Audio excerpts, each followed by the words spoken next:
Have you ever wondered if you're unknowingly pushing people away with habits no one dares to mention? As we age, we settle into routines that feel like second nature.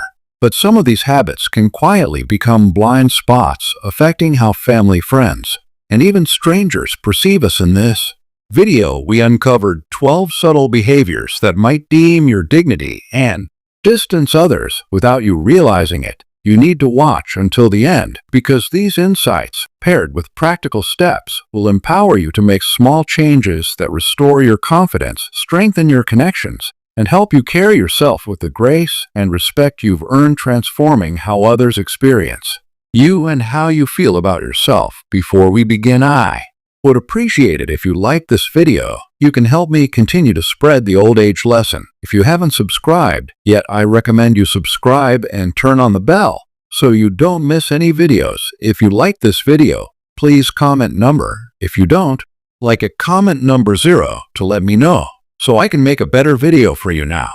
Let's get started. Number 1. Neglecting personal hygiene. One of the most subtle yet profound ways people signal a shift in their self-perception is through personal hygiene, or the lack thereof. It's often the first thing others notice, though they rarely voice their observations due to politeness or discomfort. The signs of my greater pattern are on me. Staple clothing that appears worn for days on end, stained or wrinkled here, that greasy tangled or unbrushed fingernails grown too long, perhaps with dirt trapped beneath, or a lingering body odor that follows you like an unwelcome shadow. These details, though seemingly minor, carry significant weight. Personal hygiene is far more than just cleanliness. It's a reflection of how you present yourself to the world, and by extension, how you value yourself. In youth, maintaining hygiene often feels instinctive, a natural part of daily life driven by social expectations or personal pride. But as we age, life's demands can erode these habits. Energy levels dip, routines falter, and for some, a quiet resignation sets in, a sense of why bother. This shift might feel insignificant to the individual, but to those around them, it's glaring. Friends, family, or colleagues may not say anything directly, especially younger relatives who struggle to broach such a sensitive topic without causing embarrassment or hurt. Instead, they adapt in subtle ways, sitting a bit farther away during visits, cutting conversations short, or hesitating to offer a hug. These small adjustments are their unspoken response to the message your appearance sends. That message isn't about superficial standards of beauty or vanity. It's about self-respect. When you neglect hygiene, it certainly communicates that you've disengaged, that you're no longer investing in yourself. For this can unconsciously influence how others treat you. People may withdraw, emotionally offering less warmth or respect, not because they love you less, but because your self-presentation feels like a surrender. Conversely, simple acts of care, a freshly laundered shirt, neatly combed hair, trimmed nails, a clean scent project, vitality and dignity. They declare to the world, I'm still here, I still matter, I respect myself, and by extension, those around me.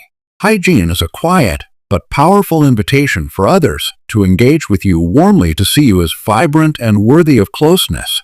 It's a cornerstone of how your energy shapes the connections in your life. If you're still watching this video and finding these lessons useful, please comment number 1 below to let me know that you are still watching this video with me. Thank you for your valuable time. Number 2. Speaking without a filter. As we grow older, the internal editor that once cautioned, maybe don't say, that can fade. For some, this feels like freedom, a hard-earned right to speak candidly. After decades of restraint, you might proudly declare, I'm just being honest, or I've lived long enough to say what I think. While this unfiltered approach can feel liberating, it often lands differently with others, creating discomfort or tension. There's a delicate balance between honesty and tact, and crossing it can strain relationships. You might notice people reacting to your words with uneasy pauses, averted glances, or fidgeting, subtle signs that your truth feels more like harshness. Perhaps you've commented on someone's appearance, their parenting choices, or their life decisions, dismissing any pushback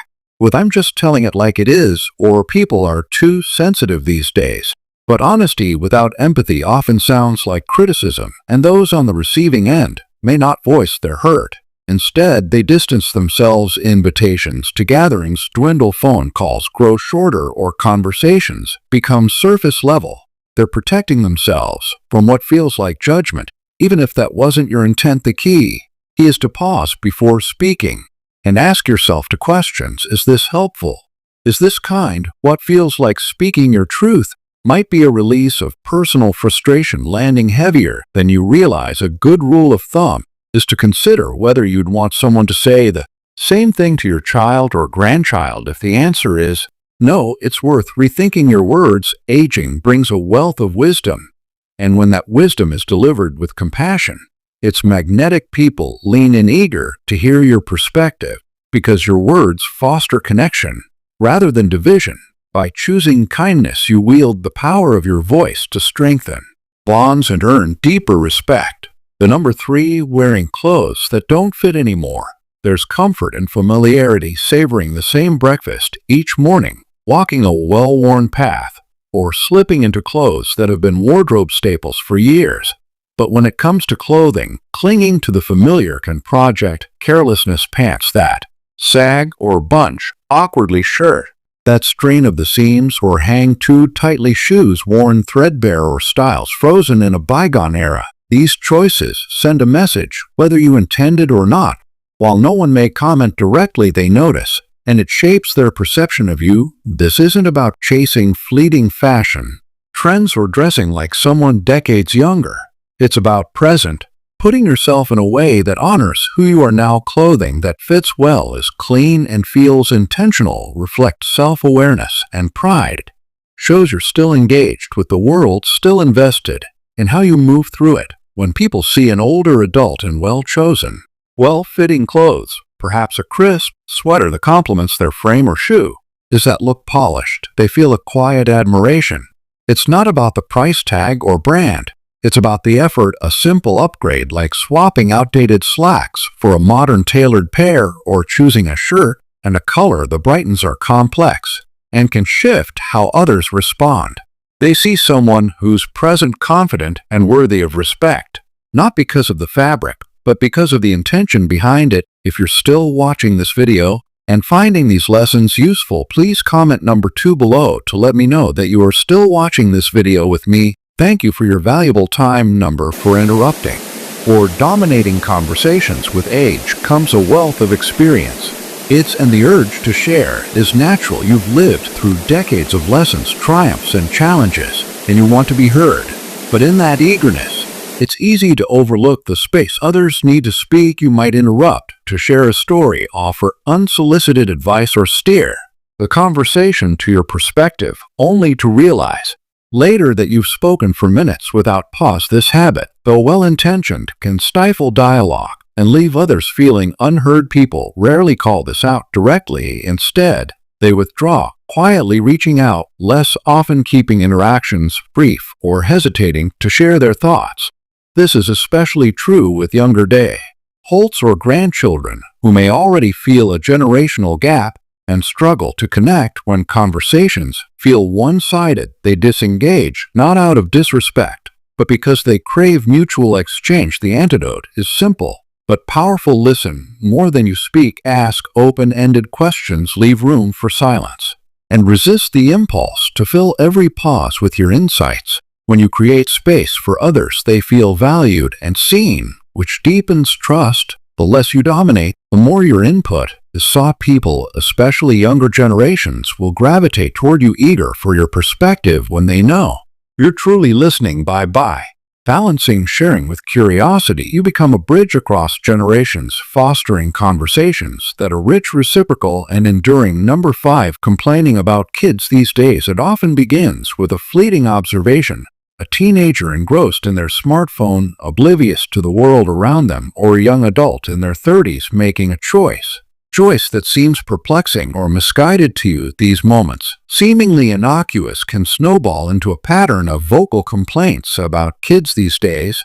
The critiques might slip out casually during family dinners, coffee chats with friends, or even in passing remarks to strangers. However, When criticizing younger generations becomes a reflex, it sends a profoundly negative message. It signals to younger people that you're not genuinely interested in understanding their perspectives, challenges, or allergies. It suggests you're anchored to a bygone era, clinging to a version of the world that no longer exists. This habit isn't unique to any one generation. Every cohort in history has looked at those coming up behind them and felt they were lacking in some essential quality, whether it's work ethic, respect, or resilience. But when criticism becomes your default lens, it transforms from an observation into a barrier.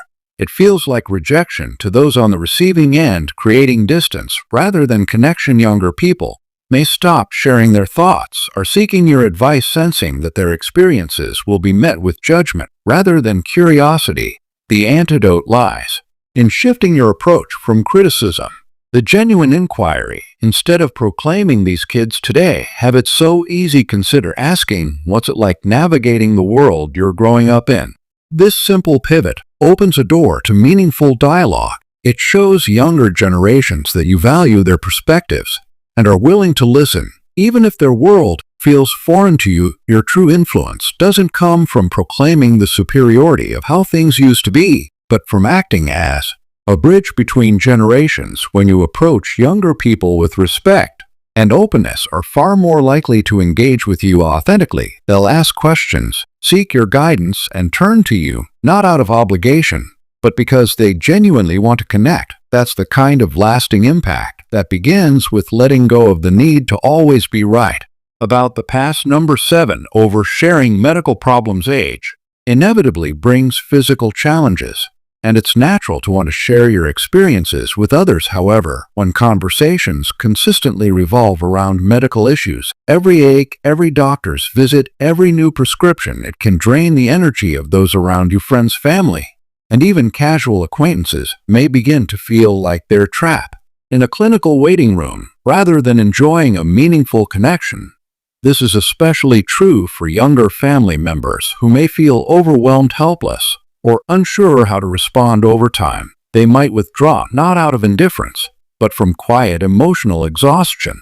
This doesn't mean you should hide your struggles or pretend everything is fine, and you deserve empathy and support just as anyone does. The key is to choose your moments, your audience, and your balance. Carefully share updates about your health when it feels appropriate, but make a conscious effort to broaden the conversation. Ask others about their lives, what's exciting them, challenging them, or making them laugh. Share stories that light up the room. The book you couldn't put down, the quirky thing your neighbor's doing with their garden, or the curious bird that visited your feeder. Your life is a rich tapestry of experiences far beyond the medical charts or diagnoses. By focusing on what brings joy or sparks curiosity, you become someone who applies others rather than inadvertently weighing them down. You create space for reciprocal connection where people feel seen and valued in your presence and doing. So you cultivate relationships that are vibrant and resilient, defined not by obligation, but by mutual care and shared moments of lightness. If you're still watching this video and finding these lessons useful, please comment number 3 below to let me know that you are still watching this video with me. Thank you for your valuable time. Number 8. Being stubborn about outdated beliefs. As the years accumulate, the natural aging process often brings subtle but significant changes to our physical and cognitive capacities. Our movements may slow, our reaction times may dull, and our awareness of the space around us can become less acute. This shift can manifest in everyday scenarios that, while seemingly minor, have a tangible impact on those sharing our environment. Picture yourself pausing absent-mindedly in the center of a busy grocery store, all oblivious to the shoppers navigating around you. Or perhaps you stopped suddenly in a crowded walkway, causing others to swerve or halt abruptly. You might inadvertently drift into the path of oncoming pedestrians, creating a ripple of disruption. These actions, though unintentional, generate friction and shared spaces, as others are forced to adjust their movements to accommodate you. Most people won't confront you directly. Instead, their frustration reveals itself in subtle ways: a quiet sigh, a quick sidestep, or a deliberate choice to avoid interactions with you in the future. Over time, these moments can erode the ease of social exchanges, creating a sense of disconnection in public spaces. The key to mitigating this lies in cultivating a heightened sense of spatial mindfulness, a practice that requires both intention and presence. Moving at a slower pace is not only acceptable, but often necessary as we age, yet it need not come at the expense of consideration for others. By adopting simple, deliberate habits, such as keeping to one side of a sidewalk, pausing, and less obtrusive corners, or periodically scanning your surroundings to gauge the flow of foot traffic, you can navigate shared spaces with grace. This mindful approach demonstrates an awareness of the collective rhythm, ensuring that your presence enhances rather than disrupts the environment. Beyond practicality, this subtle act of courtesy reflects a deeper thoughtfulness, signaling to others that you remain engaged with the world around you. In doing so, you foster harmony and public interactions, reinforcing your role as a considerate and connected member of the community. By prioritizing spatial awareness, you not only preserve your dignity, but also cultivate an atmosphere of mutual respect, making shared spaces more navigable and welcoming for everyone. Our 9. Walking or moving without awareness of space. As the years accumulate, the natural aging process often brings subtle but significant changes to our physical and cognitive capacities. Our movements may slow, our reaction times may dull, and our awareness of the space around us can become less acute. This shift can manifest in everyday scenarios that, while seemingly minor, have a tangible impact on those sharing our environment. Picture yourself pausing absent-mindedly in the center of a busy grocery store, while oblivious to the shoppers navigating around you. Or perhaps you stopped suddenly in a crowded walkway, causing others to swerve or halt abruptly. You might inadvertently drift into the path of oncoming pedestrians, creating a ripple of disruption. These actions, though unintentional, generate friction and shared spaces as others are forced to adjust their movements to accommodate you. Most people won't confront you directly. Instead, their frustration reveals itself in subtle ways: a quiet sigh, a quick side step, or a deliberate choice to avoid interactions with you in the future. Over time, these moments can erode the ease of social exchanges, creating a sense of disconnection in public spaces. The key to mitigating this lies in cultivating a heightened sense of spatial mindfulness, a practice that requires both intention and presence. Moving at a slower pace is not only acceptable, but often necessary as we age, yet it need not come at the expense of consideration for others. By adopting simple, deliberate habits, such as keeping to one side of a sidewalk, pausing, and less obtrusive corners, or periodically scanning your surroundings to gauge the flow of foot traffic, you can navigate shared spaces with grace. This mindful approach demonstrates an awareness of the collective rhythm, ensuring that your presence enhances rather than disrupts the environment. Beyond practicality, this subtle act of courtesy reflects a deeper thoughtfulness, signaling to others that you remain engaged with the world around you. In doing so, you foster harmony and public interactions, reinforcing your role as a concerned, literate, and connected member of the community. By prioritizing spatial awareness, you not only preserve your dignity, but also cultivate an atmosphere of mutual respect, making shared spaces more navigable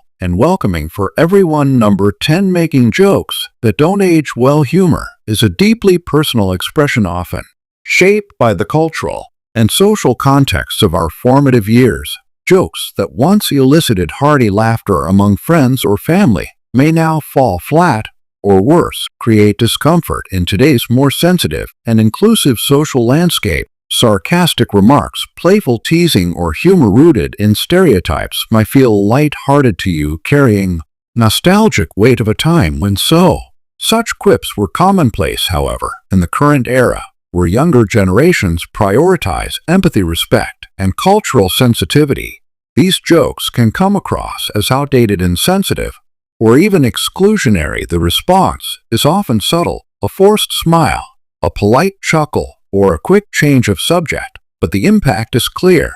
People may begin to distance themselves, hesitant to engage in conversations where they feel misunderstood or disrespected. Over time. This disconnect can weaken relationships as others opt for surface-level interactions to avoid the discomfort of misaligned humor. Adapting your comedic style doesn't mean erasing your personality or suppressing your sense of fun.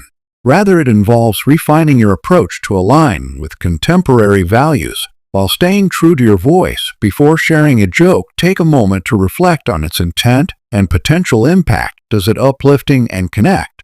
Or does it rely on stereotypes or put-downs that might alienate? Consider leaning into humor that fosters inclusivity, such as self-deprecating anecdotes that reveal humility, witty observations about universal human quirks, or playful banter that invites everyone into the laugh. This evolution requires a willingness to listen and learn, staying attuned to the shifting cultural landscape and the perspectives of those around you. By doing so, you demonstrate not only emotional intelligence, but also a commitment to growth, qualities that make you a related will and approachable presence. A thoughtful, updated sense of humor serves as a bridge to meaningful connections, ensuring that your wit remains a source of joy rather than a barrier. Ultimately, the ability to laugh with others across generations and backgrounds reflects a timeless wisdom that keeps you engaged and valued in any social setting. Seeing if you are still watching this video